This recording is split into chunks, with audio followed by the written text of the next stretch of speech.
ಚೋರಿದು ಪ್ರತಿಭಟನೆ. ಸರ್, ರಾಹುಲ್ ಗಾಂಧಿಯವರು ಅತ್ಯಂತ ಮೂಲಭೂತವಾದ ಒಂದು ಪ್ರಶ್ನೆಯನ್ನು ಈ ರಾಷ್ಟ್ರದ ಜನರಿಗೆ ತಿಳಿಸಿದರು. ಅದನ್ನು ನಮ್ಮ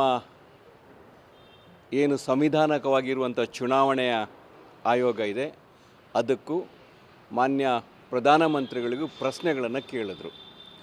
ಚುನಾವಣೆ ಆಯೋಗಕ್ಕೆ ಸುಮಾರು 5-6 ಪ್ರಶ್ನೆಗಳನ್ನು ಕೇಳಿದ್ರು. ಚುನಾವಣೆ ಆಯೋಗ ಇವತ್ತು ಆ ವೋಟ್ ಚೋರಿಯ ಬಗ್ಗೆ ಯಾವುದೇ ಒಂದು ನಿರ್ದಿಷ್ಟವಾದ ಉತ್ತರವನ್ನು ಕೊಡಲಿಲ್ಲ. ಅವರು ಉತ್ತರವನ್ನು ಕೊಡೋದು ಬಿಟ್ಬಿಟ್ಟು ಅವರಿಗೆ ನೋಟಿಸನ್ನು ಕೊಡುವಂಥ ಒಂದು ಇದನ್ನು ಮಾಡ್ತಾಯಿದ್ರು. ಆ ವೋಟ್ ಚೋರಿಯನ್ನು ಇಡೀ ನಮ್ಮ ದೇಶದ ಜನರಿಗೆ ತಿಳಿಸ್ಬೇಕು ಅಂಥೇಳಿ ಜಿಲ್ಲಾವಾರು, ತಾಲೂಕುವಾರು, ಬ್ಲಾಕ್ವಾರು ಈ ಕಾರ್ಯಕ್ರಮವನ್ನು ನಾವುಗಳು ಮಾಡಿದ್ವಿ.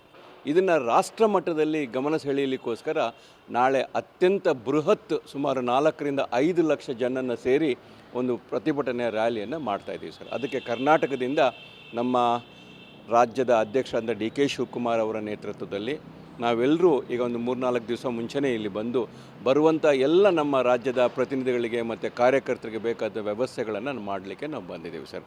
ಇಕ್ಬಾಲ್ ಹುಸೇನ್ ಅವರು ಜನವರಿ 6ನೇ ತಾರೀಕು DCM ಡಿ ಕೆ ಶಿವಕುಮಾರ್ ಅವರು CM ಆಗಿ ಪ್ರಮಾಣ ವಚನ ಸ್ವೀಕಾರ ಮಾಡ್ತಾರೆ ಅಂತ ಹೇಳಿದ್ದಾರೆ ಸರ್. ಭಾಳ ಸ್ಪಷ್ಟವಾಗಿ ಹೇಳಲಿಕ್ಕೆ ಬಯಸ್ತಾ ಇದ್ದೀನಿ, ಯಾರು ಏನೇ ಹೇಳಿದ್ರು ಹೈಕಮಾಂಡ್ ಏನು ನಿರ್ಧಾರ ತೆಗೆದುಕೊಳ್ಳುತ್ತೆ, ಅಖಿಲ ಭಾರತ ಕಾಂಗ್ರೆಸ್ ಪಕ್ಷದ ಅಧ್ಯಕ್ಷರಾದ ಮಲ್ಲಿಕಾರ್ಜುನ್ ಖರ್ಗೆ ಸಾಹೇಬರು ಏನು ನಿರ್ಧಾರ ತೆಗೆದುಕೊಳ್ತಾರೆ, ನಮ್ಮ ನಾಯಕರುಗಳಂಥ ರಾಹುಲ್ ಗಾಂಧಿಯವರು, ಶ್ರೀಮತಿ ಸೋನಿಯಾ ಗಾಂಧಿಯವರು, ವೇಣುಗೋಪಾಲ್ ಅವರು, ಸುರ್ಜೇವಾಲಾ ಅವರು ಯಾರು ನಿರ್ಧಾರ ತೆಗೆದುಕೊಳ್ತಾರೆ ಅದೇ ಅಂತಿಮ ನಿರ್ಧಾರ. ನಾನಾಗಲಿ, ಇನ್ನೊಬ್ಬ ಶಾಸಕ ಆಗಲಿ, ಇನ್ನೊಬ್ಬ ಮಂತ್ರಿ ಆಗಲಿ, ಇನ್ನೊಬ್ಬ ಯಾರೇ ಹೇಳಿದ್ರು ಅದು ಅವರವರ ಒಂದು ಏನು ಹೇಳ್ತಿರೋ ಪರ್ಸನಲ್ ಒಪಿನಿಯನ್ ಆಗಿರುತ್ತೆ ಹೊರತು ಅದು ಪಕ್ಷದ ಒಂದು ಧ್ವನಿ ಆಗಿರೋದಿಲ್ಲ. ಪಕ್ಷದ ಧ್ವನಿ ಇಷ್ಟೇ, ಕಾರ್ಯಕರ್ತರ ಧ್ವನಿ ಇಷ್ಟೇ. ಹೈಕಮಾಂಡ್ ಏನು ನಿರ್ಧಾರವನ್ನು ತೆಗೆದುಕೊಳ್ಳುತ್ತೆ ಅದೇ ಅಂತಿಮ ನಿರ್ಧಾರ ಸರ್. ಅಧಿವೇಶನ ಮುಗಿದ ಮೇಲೆ ಆಗ್ತಾರೆ ಅಂತ ಸಾಕಷ್ಟು ಶಾಸಕರು DCM ಬಣದಲ್ಲಿ ಗುರುತಿಸ್ಕೊಂಡು ಹೇಳ್ತಾರೆ ಅಂತ. ಅದೇ ರೀತಿ ಇದಾಗ್ತದೆ ಸರ್. ಆಗ್ತಾರಾ? ಯಾವಾಗ ಆಗ್ಬೋದು ಅಂತ ಸರ್, ನಾನು ಹೇಳಲಿಲ್ವಾ, ಯಾವುದೇ ನಿರ್ಧಾರವನ್ನು ತೆಗೆದುಕೊಳ್ಬೇಕು ಅಂತ ಹೇಳಿದಾಗ ನಮ್ಮ ಪಕ್ಷದ ಹೈಕಮಾಂಡ್ ಇದೆ. ಮಲ್ಲಿಕಾರ್ಜುನ್ ಖರ್ಗೆ ಅವರು ಅಧ್ಯಕ್ಷ ಆಗಿದ್ದಾರೆ.